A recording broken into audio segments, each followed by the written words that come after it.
Hello and welcome to today's video. Today we're here, and it's the first segment of the racing debrief. And we're waiting out the rain for Indianapolis. It's a rainy day, unfortunately. Looking like Indy's gonna start, late. We're gonna get potential rain, the Coke 600. So, interesting day. Very unfortunate, of course. Everybody's been looking forward to it. Massive day for racing. So, that's unfortunate. Looking forward to Coke 600 tonight. Ty Gibbs got the pole, so that will be fun. Of course, it's interesting doing the racing debrief this way, where we kind of break it up, talk about different races. But yeah, I just wanted to get the first part out the way. So this is kind of my plan for the day. Recording between races. I've had a little more time with the delay to Indy. So Monaco Grand Prix, let's talk about that. To be fair, Monaco Grand Prix was kind of what we were expecting. Not too much action. I think the incident at the beginning of the race, we had Sergio Perez, Kevin Magnussen, Nico Hülkenberg all crashing out. That honestly set the race up to be more boring. That was quite interesting at the beginning, seeing them all crash out like they did. Obviously, big crash. Unfortunate that Checo was in it, but that's what happens when you qualify that bad, and you get put in the back with guys that, tend to have incidents. So, very surprised Kevin Magnussen didn't get, any investigation for it, no penalty, nothing. It was just like, you're good. So that was kind of weird to me. But again, just unfortunate to see that incident take place. For Checo to be involved, Red Bull needs those points with McLaren and Ferrari catching up. They had good races. Max was sixth the whole time, so it wasn't the best race for Red Bull. And for Checo in particular, he's got to be in these spots, right? This is what was the concern about Checo's performance in 2023, and even a little bit in 2022, right, was when these teams do catch up to Red Bull, because it was inevitable that there would be a little bit of a catch-up. Again, I think this year Red Bull will do better at tracks that aren't street circuits. That's been a weakness for this car. It genuinely has. I think the other years it was just so much stronger, where the other teams caught up a little bit, where that weakness is more exposed, right? Obviously, last year, the only loss for Red Bull at all was Singapore. So, and this year, the losses have came at Monaco, Australia, which is kind of a street circuit, and then Miami, which is also kind of a street circuit. So, true street circuit of Monaco, but the other ones are also, considered street circuits. So, losing those types of tracks, and there's a decent amount of still on the schedule. You got Azerbaijan, you got Singapore, you got Las Vegas. I don't think I missed any other ones, and you got at least 3 more. So, it's one of those things that the performances from Checo were an issue, right, last year at tracks that weren't those. Again, I think Red Bull's still going to be the best team to beat. I think, again, they've had weaknesses at certain tracks that have been exposed. But it's one of those things that you can't really be sure, because Imola wasn't the best race weekend for Red Bull, performance-wise. So you gotta be on the lookout for that. And I think Red Bull has to make a decision on Checo, and I just think that he's not the guy. And, it's only going to get closer, especially going to next year, the final year of the regulations. The final year of the regulations, things always tighten up. We saw that in 2021. Mercedes had a big lead in the 2021, it tightened up, right? And even towards the end of those regulations, 2019, teams were getting closer, right? 2020, Ferrari dropped way back because they were relatively close. Even 2018. So 2018, 2019, Ferrari was in the hunt. Dropped back, so there was a bit of a gap in 2020. Red Bull caught up in 2021, and we had a fantastic season. It's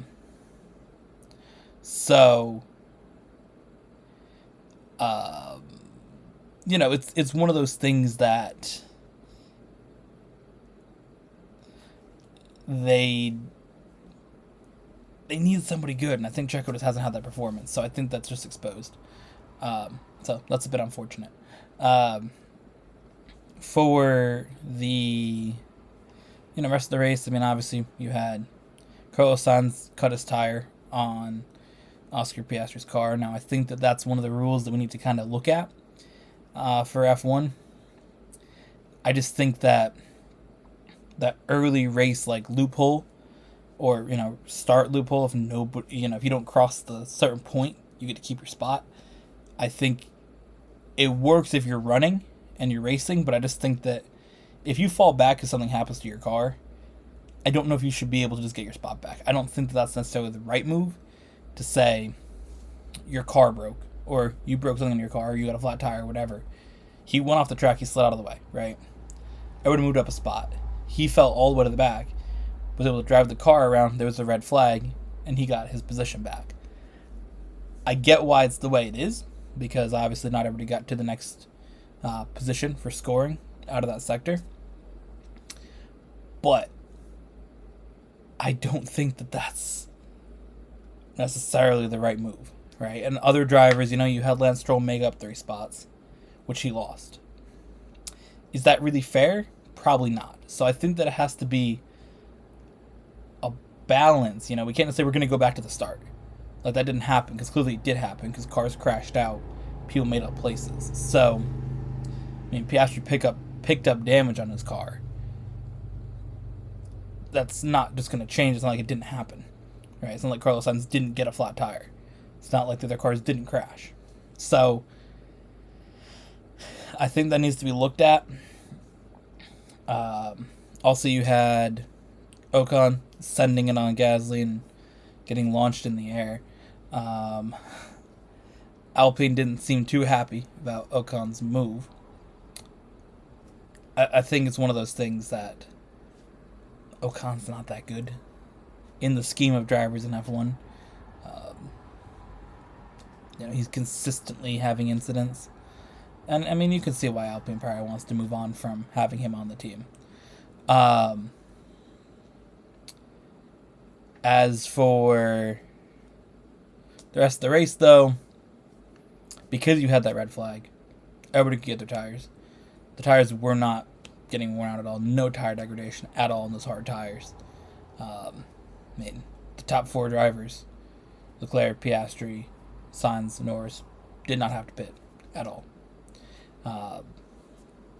Behind you had Russell, Verstappen, Hamilton. They all did come in. They gained time towards the end, but those other 3 were kind of gone. And I think it's unfortunate that was how the race went without having a pit stop. Again, pit stops are the only thing that really spices up Monaco. So to not have that, I mean, that race, after that first lap, nothing happened, which you can expect at Monaco. And I think it's not necessarily like a knock on Monaco and saying, some people are saying, oh, we shouldn't race Monaco. I think that's absolutely ridiculous to sit and say we shouldn't race Monaco. It's one of the historic tracks. And I don't think we should be looking at F1 getting rid of history, right? You see that with racing. Going away from history or any sport, but going away from history and a tradition is something you don't want to do, right? I mean, you see how much that history and tradition means. You see it with NASCAR, with North Wilkesboro, with that track coming back, right? That track was gone. It should have never left the sport. North Wilkesboro should not have closed after 1996. It was a big mistake to get rid of it, and everybody wanted that history back because it means something. It has a meaning. And Monaco for Formula One has the most meaning of any race, right? Drivers want to win Monaco and your home race. Those are the 2 races you want to win. And, Monaco is the crown jewel of Formula One. It's one of the crown jewels of motorsports in general, right? If you win that, that's part of the Triple Crown, right? That's one of the biggest races to win. So just to say, oh, we should get rid of it because I was bored, I think is incorrect. It's a track that historically hasn't had much passing. People talk about it from, the 90s, the 80s, when the cars were smaller than they are, and you couldn't pass. So I don't think it's an issue. I think we're just at a point where people need to have a high level of action and something always happening, because we're in a instant gratification era on social media and all that stuff, where it's like, I gotta watch a 1 minute video. Everybody's attention span's fucked because you got TikTok and shorts on YouTube and reels on Instagram. So your attention span, I need to watch something that's 3 seconds long. Right? Instantly given what's gonna happen and move on. So you can't watch a race for 2 hours without 15 overtakes a lap. Right? So I think that's the real issue. Is more of a society-based issue than Monaco being bad. That's my view on it, right? I think that Monaco, sure, it's not exciting. I wasn't just like on the edge of my seat, oh, what's going to happen? But it is one of the most important races in the world. And you can't get rid of that. You can't move on from that and say, oh, we're good. Right? I mean, Monaco's been a Grand Prix since 1929. It's been in Formula One since the beginning. It's had, I think, 4 years that it didn't get raced. There's a few times, maybe in like the 50s, it got skipped. Obviously, in 2020. But Monaco's been a mainstay in Formula One since the beginning. And to say, oh, we should get rid of it because nobody passed. That's dumb. You see the excitement and the passion from drivers when they win Monaco. Obviously, this year there was even a heightened for Charles Leclerc being his home race, but just in general, when drivers do win Monaco, it's exciting. Granted, most of the time Monaco's won on Saturday, but it's just something that is exciting for the drivers and is, an important event. So whether or not it's the most exciting race of the year doesn't matter. It's Monaco. You can't change it. You can't go away from that. So people saying we should get rid of Monaco, you're dumb. Of course, on to the end of the race, Charles Leclerc won it. Cool to see the excitement for him to finally get a win at that home track for him. I mean, obviously, I couldn't imagine, growing up in that area, wanting to race, and you have the biggest Formula One race, outside your front window. Has to be a cool experience growing up, and I think for him, obviously, racing in Formula One is a dream he's always had, and to win Monaco in general is exciting, but to win your home race at a track you haven't had success at. He's had DNS, right? He qualified on pole and then didn't get to start the race. The last few years, things didn't go his way. He didn't even get a Monaco podium, right? He got 4th and 6th. So he's had that, even a podium, I think, last year, 2 years ago, whatever it was, he was like 2nd and fell back to 4th. I don't remember if I had it backwards. But one of those 2 years, he finished 4th. He was 2nd. Ferrari messed it up on the strategy. So for him to get that win, see the excitement from him and everybody in Monaco, it was a cool moment. So it's cool to see him get that win. So next time there's Formula One, it will be Canada. So we'll be back with the racing debrief for that part of Formula One. But we still have some other racing to talk about. Hopefully Indianapolis gets going. Looking like maybe 3 or 4 when the storm goes by. Hopefully Charlotte doesn't get hit by storm, but there's potential for that. So just a lot of weather, a lot of things in the area. So we'll see what happens, but we'll continue with the racing debrief right now. All right, we're here, second and final part of the racing debrief. It was a long day. We're here at 12:43 in the morning getting this wrapped up. It was, oh boy. So between recording segments, I went and made some more videos you guys will see on, YouTube, on X, whatever you're watching on. You'll see that throughout the upcoming month. But so I did that. All right, watch Indy. Thing is, Indy obviously started at 4:44 was the set start time. So that obviously overlapped with Charlotte. So I was watching that kind of behind. Ended up catching up obviously with the rain, but it's just been a long day. I'm gonna be honest. I didn't expect to be that tired from just watching racing and making YouTube videos, but yeah, it was a long day. Looking forward to getting this video done and taking a shower and going to bed. But yeah, overall, like today, I think was not the way everybody hoped it was going to go. I think, Indy gave us a great race. Throughout, there was so much passing, so much action. A lot of the early part of the race, you had a lot of crashing, spinning, drivers hitting the wall, going out of the race. Towards the end of the race, you had a lot more fuel strategy. Late caution kind of brought everybody together. Kyle Larson sped on pit road. That unfortunately took him out of it. He was in a great spot. He was like top 10 all day. Fortunately, I think he finished like 17th or something like that. So, not the way, you wanted it to go there. Joseph Newgarden got the win in the end. Him and Pato O'Ward, the last 10 laps, just brilliant to watch going back and forth. I think Pato O'Ward made his move a little too early. That let Joseph Newgarden get back by him on the back straight. And it was over from there. But just brilliant battle between those two. The excitement you've seen from Joseph Newgarden to win again. Go back to back. It hasn't happened since 2001 and 2002. So to go back to back, see the excitement, go celebrate with the fans like he did last year. And just to cut to the disappointment of Pato O'Ward. He came up short 3 years now. He's been right there. So that's got to be real tough, to have that race in front of you and lose it in the end, all different ways. You got to feel bad for him on that, for sure. Yeah, just disappointing for him. I was definitely hoping he would win of the two.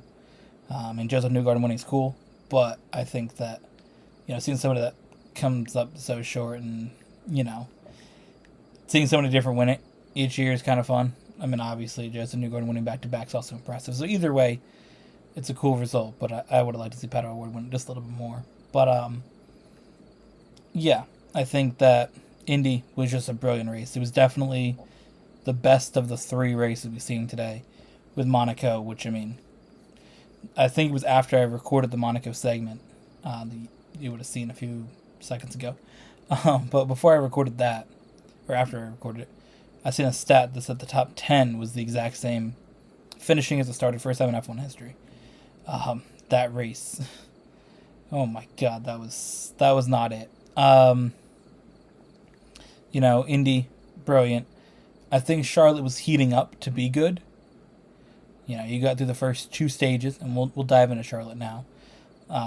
First stage, pretty chill. Between Ty Gibbs and William Byron mainly in it. Christopher was kind of lurking a little bit, but not so much of a threat there. Second stage, you had I don't remember who won the second stage. I've recorded a video in between. I'm cooked, dude. The second stage, you had Christopher Bell. Brad Keselowski was up there towards the end of that. Denny Hamlin and Chris Buescher kept having beef in the pits. Chris Buescher kept putting it at an angle because he was behind Denny Hamlin, so he had to pull in at an angle, which caused Denny Hamlin to back up, have to drive around him. So that was interesting. Their little issue with each other. It's kind of interesting to follow along and see, once Kyle Larson going to show up. Obviously, the intention was Kyle Larson to run both races, so a little disappointing that he ultimately didn't even get to run Charlotte at all. It's really unfortunate to see the double that he's trying to pull. That's something that's been talked about for a year, or close to a year. I think he was back in, maybe August last year, got announced that he was doing the double. And obviously leading up to it, all the logistics of it, everything, just for it to get messed up because of rain, at Indianapolis, pushing that race back, and then he arrives at Charlotte, literally as his helicopter is pulling up to the track. That's when the storm begins. It's just super unfortunate that he didn't get to run that. Talking here about the end of the race, because Christopher Bell ended up winning. He was leading at the time of the pit stops, And, I was ready to draw the track. I think it was like probably about 12 o'clock. It came out, hey, we're not going to get it going before 1 o'clock. Then they talk about it being humid, so it was harder to dry. Haven't seen that as a, reason to not continue a race, but that makes sense again within the rules of the race. I mean, they can't really push it back if it's past halfway, right? That's kind of we have to call it. So again, makes sense they didn't want to start running it at 1 in the morning, and then it's not gonna finish till 2:30, 3 o'clock. I'm definitely glad they didn't do that because I'll be recording this segment 2 hours from now. I felt like Charlotte didn't give us as much excitement as we've seen maybe in other years with the next gen car. 2022 and 2023 we had a big push of Charlotte's the most brilliant oval. Get rid of the Roval, all that stuff. Again, I like to keep it 1-1, to be fair. But, I don't know. I think that Charlotte didn't provide anything that was super memorable, in my opinion. I don't think it's going to stand out as a race that, it's going to be remembered. William Byron passing Ty Gibbs and Tyler Reddick, going through a little bit of the grass. That was impressive. You haven't really been able to do that with these cars in forever. Without completely tearing off the front of it. Again, they do have AstroTurf at Charlotte, so the car's not going to dig in. It's just carpet. But it was just cool to see that you're able to go down there a little bit. That was impressive. But yeah, overall, just, I guess, a disappointment for Charlotte. Monaco was boring as hell.